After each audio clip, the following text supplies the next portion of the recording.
بسم اللہ الرحمن الرحیم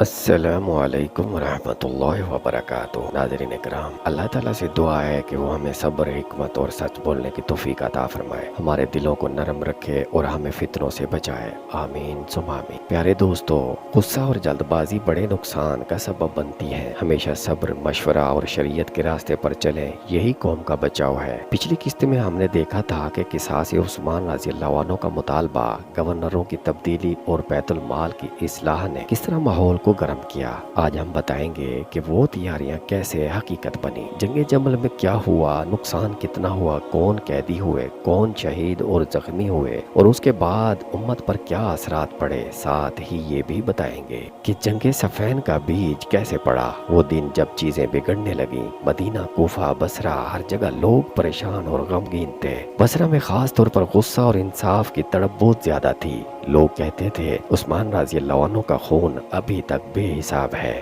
قاتل کو پکڑو۔ اسی تڑپ نے ایک تحریک بنا لی جس کے ساتھ حضرت عائشہ رضی اللہ عنہ، حضرت طلحہ اور حضرت زبیر رضی اللہ عنہ جیسے بڑے لوگ جڑ گئے۔ ان کی شہرت اور مقام کی وجہ سے عام لوگ بھی ان کے ساتھ کھڑے ہو گئے۔ شروع میں کسی نے براہ راست جنگ کا اعلان نہیں کیا تھا، سب کچھ آہستہ آہستہ بڑھا۔ بازاروں میں سرگوشیاں، محفلوں میں غصہ، قبائلی بیٹھکوں میں زوردار بیانات، یہ جذبات جلد ہی قوت بن گئے۔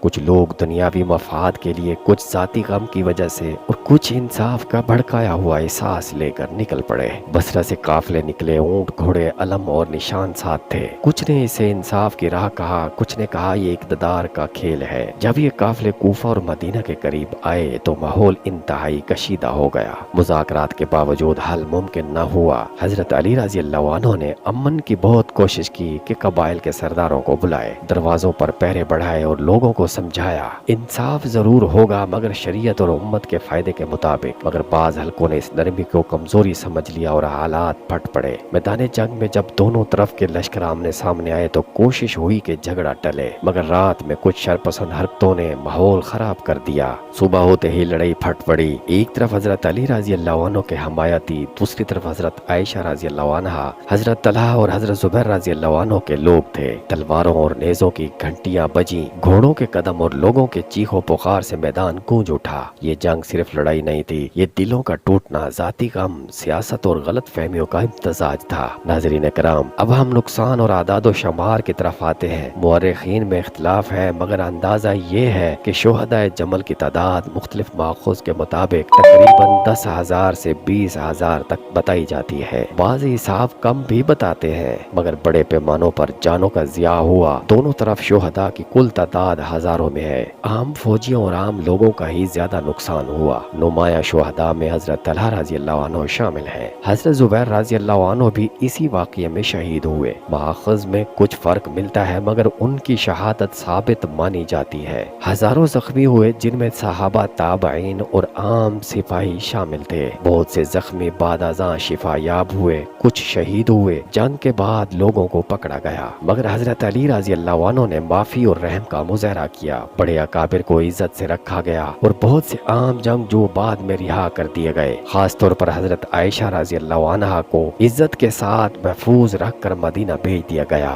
جنگ کے فوراً بعد حالات بہت خراب تھے۔ امت کے اندر دراڑیں گہری ہو گئیں، بھروسہ ٹوٹا، لوگوں کے دل کڑوے ہو گئے۔ یہی شکست اور انتشار بعد میں جنگ صفین کی طرف لے گیا، جہاں شام کے حکمران حضرت معاویہ رضی اللہ عنہ نے اپنے موقف کی بنیاد بنا کر بڑے سیاسی اور فوجی رد عمل کی قیادت کی۔ جنگ جمل نے امت کی قوت کو کمزور کیا اور دشمنوں کے لیے اندرونی اختلاف کا فائدہ اٹھانے کے راستے کھول دیے۔ جنگ کے بعد طویل المدت اثرات مرتب ہو گئے، سیاسی تقسیم بڑھی، اعتماد کم ہوا اور طاقتور حلقے الگ ہو گئے۔ مزید مسلح جھڑپیں آئیں جن میں صفین سب سے نمایاں ہے۔ دینی و اخلاقی سوالات اٹھے۔ صحابہ کی باہم لڑائی نے عوام کے ذہنوں میں گھبراہٹ چھوڑ دی۔ ریاستی نظام، شورا اور عدل کے بارے میں بحثیں اور مطالبات زور زور پکڑ گئے۔ یہ مباحث آئندہ سیاسی راستوں کو بدلنے لگے۔ ناظرین کرام، جنگ جمل ہمیں یہ سکھاتی ہے کہ جذبات میں آ کر کیے گئے فیصلے قوم کو نقصان پہنچاتے ہیں۔ انصاف ضروری ہے، مگر راستہ شریعت، حکمت اور مشاورت ہونا چاہیے۔ حضرت علی رضی اللہ عنہ نے جہاں عدل کی کوشش کی، وہاں امت کو جوڑنے کی سنجیدہ کوشش بھی کی، مگر حالات ایسے بن گئے کہ خون بہہ گیا اور اس کے گہرے نقوش دیر تک رہے۔ انشاءاللہ تعالی اگلی بار ہم تفصیل سے دیکھیں گے کہ یہ کشمکش کس طرح جنگ صفین تک پہنچی، صفین کا پس منظر،